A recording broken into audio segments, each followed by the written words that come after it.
welcome back to the channel. In today's video, as you probably already seen from the thumbnail, I've got the Hyundai i30N. I've literally just picked this car up, done about 100 miles in it already. It's brand new. I picked it up with about 20 miles, so I've had a lot of seat time driving it around city, so I've got a good idea of how it kind of drives around town. It was developed on the Nurburgring, but obviously we don't live on the Nurburgring, so I'm going to do the usual, take it for a drive and give you my initial thoughts. Let's go and have a look at it.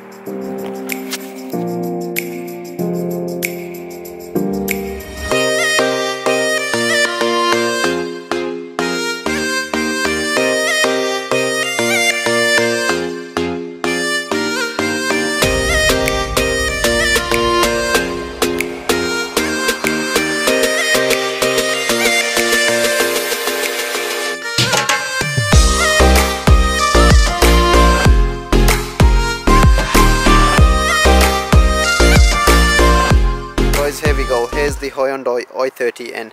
Now, as it was developed on the Nurburgring, it's got the N in the name. This is the performance model. It comes with a 275 horsepower 2 litre turbo engine, 0 to 60 in about 6.1 seconds, and a top speed of 155 miles an hour. This is the model to go for. There is a lesser model which comes with about 250 horsepower, but most of them will be this. And the way you can tell is that the performance model comes with these gorgeous 19-inch alloy wheels and those red calipers, stronger brakes, and these tyres, they're the P0s, and they're specifically made for Hyundai and this model. As you can see, it's got the HN logo on there. So being quite a performance model, it doesn't look like it's got a crazy body kit like some cars, namely like the Honda Civic Type R. You've got this nice little pinstripe going all the way around the bottom of the front kind of splitter. Obviously you got those nice 19-inch alloy wheels, those performance brakes. So guys, what I was talking about aero about this car, it's not crazy, but what you have got is some functional air kind of vents into the front bumper, which kind of channels the air right through. And as you can see right there, you've actually got the tyre, so it channels the air through the bumper, cooling the brakes, and obviously aiding it all the way, right the way through over these winglets in the back. So the performance model also comes with this removable rear strut brace. Take a couple of bolts and you can remove this, but it just gives you a little bit more rigidity in the corners. So what we're going to do now is give the car some revs.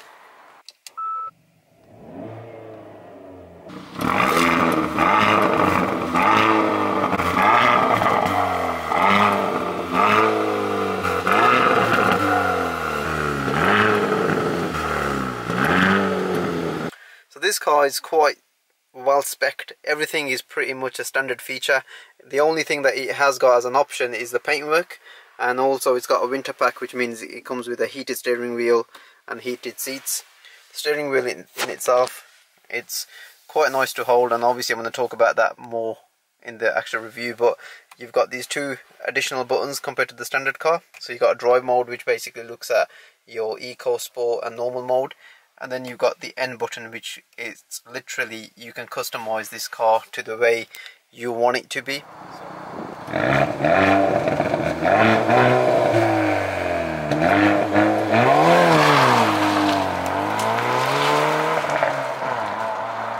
For the purpose of this vlog, I'm going to keep the car into sports mode. You've got three driving modes. You've got normal, sport and eco. Obviously eco is not going to be the mode that we're going to be doing in this video, so we'll keep the car into sport mode, and essentially what that gives you is a bit more of a stronger throttle response, and gives you the full kind of 275 horsepower, I guess. It just keeps the engine a little bit more lively as well.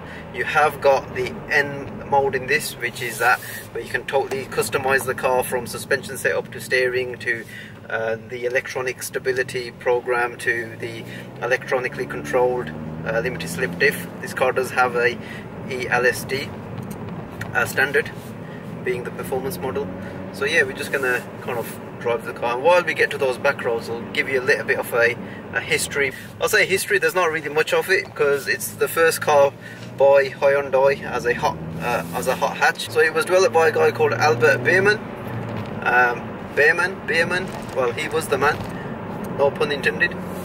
So he came across from BMW a few years ago, and some of the cars that he's been making for BMW or been involved in the projects have been the original i30 M3 race car, the X5 E70, and more recently his kind of success story was the BMW 1M. So the guy obviously knows how to make a proper sort of performance car, and he's kind of stepped into Hyundai and he's developed this. And from the sort of 100 odd miles that I've been driving this car, the first thing I've noticed is he knows what he's doing. This car, for instance, let's talk about, like, say, the seating position. It's pretty damn good. I would put this sort of driving position quite close to the one I've got in my M140i. The seats are quite supportive. They're not like Recaro, but they're obviously Hyundai's own brand. Very sportive. They've got quite a nice sort of bucket that fit around your hip point. The bolsters, you know, they're quite nicely supportive as well. You can't really bring them in as such, but you know, I'm sure whatever size you are, you can easily fit into this seat quite well. The steering again has got a real nice kind of feel. It's not overly weighted unnecessarily. You know, it's got a real nice kind of feel. It's quite sharp, it's quite direct. It is electronic, but for some reason, even in this car, it feels quite hydraulic and analog.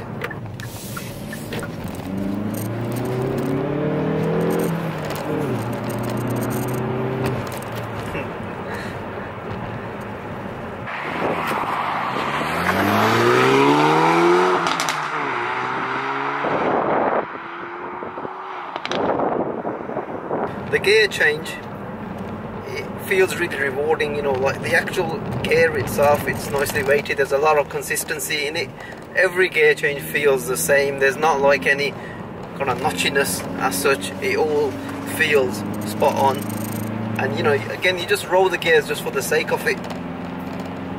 And when you are rolling the gears, it's such a rewarding feel. It's just 100% mechanical and brilliant, love it.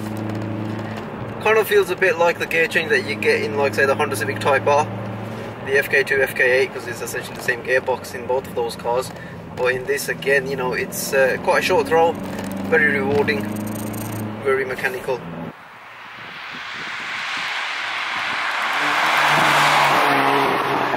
Let's talk about the damping and the suspension in this car. The car currently is riding on 19-inch alloy wheels, which is a standard feature on the performance model. It does a pretty good job about going through, like, say, our sort of British roads. Even though this car was developed on the Nurburgring, you know, our roads are quite, you know, battered, potholes, especially at this time of year anyway. You know, you got lots of, like, say, broken tarmac, and it does go about it quite good. You know, it just dampens it quite well. They are adaptive, so you have got the different drive modes. In N mode, the car, you know, is, you know, again, you can choose what setting you want it in, but I've got it in N mode as the hardest possible setting, like Sports Plus. It's quite firm in that setup, but generally, when you're in normal or even in sport, they're not as aggressive as, like, say, what you'd find again in a Honda Civic Type R. Now you're probably thinking I'm completely comparing this car to the Honda Civic Type R. Well, I've had a lot of seat time in both of those cars, the FK8 and the FK2. So, not really driven, like, say, the Renault Megane Sport. But I can't imagine that's going to be any better than this in terms of, say, the sort of suspension setup. Could be wrong, but until I drive that car, I'm only going to be comparing the ride and the steering feel to the Type R, because that, again, it's one of its main competitors anyway.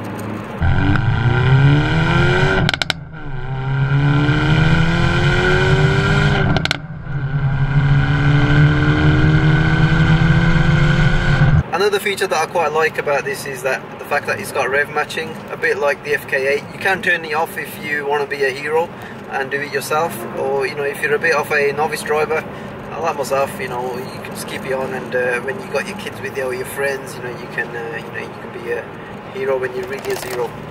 So guys, I've just noticed that there's this little button on the steering wheel down here. It's called Rev. Now, what that essentially is, it's a shortcut to Rev Matching. So by pressing it, it switches it off, and by pressing it again, it switches it on. It's quite nice, rather than going into, like, the whole kind of infotainment system just to find that it's right at your fingertips. I'm just going to show this car some codes. We'll whack the car into N mode now, so this is the firmest setting. Camera might get a bit shaky, so apologies for that. I mean, the car just comes alive, you know, there's this whole kind of buzz about the car.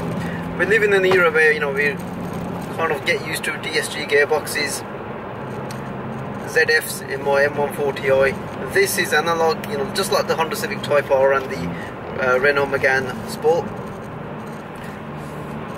Just really rewarding to drive, you know. And there you go, that was the automatic rev matching. I've got it turned on at the moment. In terms of outright speed, I mean, like I say, 0 to 60 in about 6.1 seconds.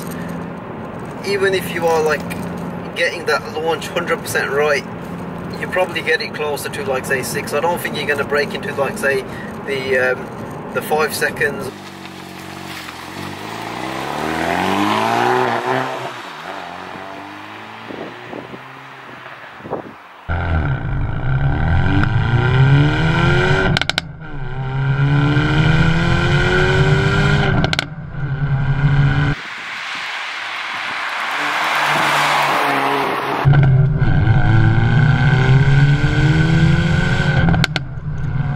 So guys, I think what I'm going to do now is wrap this video up. I'm going to drive back to the same place where I started this video to obviously give you guys my final verdict. But while I'm there, just to summarise, the i30N, a proper capable hot hatch from Hyundai.